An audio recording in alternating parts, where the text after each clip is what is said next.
এদিকে গাজীপুরে মোবাশ্বের হোসেন নামে বৈষম্য বিরোধী ছাত্র আন্দোলনের এক কর্মী গুলিবিদ্ধ হয়েছেন। ছাত্র জনতার ওপর হামলার প্রতিবাদে বিক্ষোভ কর্মসূচি থেকে ফিরে জেলা প্রশাসকের কার্যালয়ের সামনের সড়কে অবস্থান করছিলেন কয়েকজন। সন্ধ্যা 6:30টার দিকে শহরের জোরপুকুর পাড়ের দিক থেকে মোটর সাইকেলে এসে গুলি চালানো হয়। এতে বৈষম্য বিরোধী ছাত্র আন্দোলনের কর্মী মোবাশ্বের হোসেন গুলিবিদ্ধ হন। তাকে উদ্ধার করে শহীদ তাজউদ্দিন আহমদ মেডিকেল কলেজ হাসপাতালে নেওয়া হয়েছে। ভুক্তভোগীর বন্ধু জানান, আওয়ামী লীগের নেতাকর্মীরা এই গুলি ছুড়েছেন। জড়িতদের দ্রুত আইনের আওতায় আনার দাবি তার।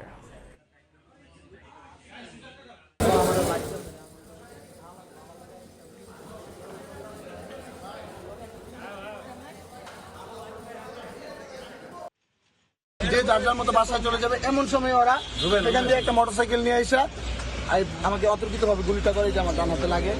লোকজন তারা ঘটনা ঘটিয়ে তারা আওয়ামী লীগকে উজ্জীবিত করতে চাচ্ছে। আওয়ামী লীগের বিরুদ্ধে আমরা দুর্বার আন্দোলন গড়ে তুলব ইনশাআল্লাহ।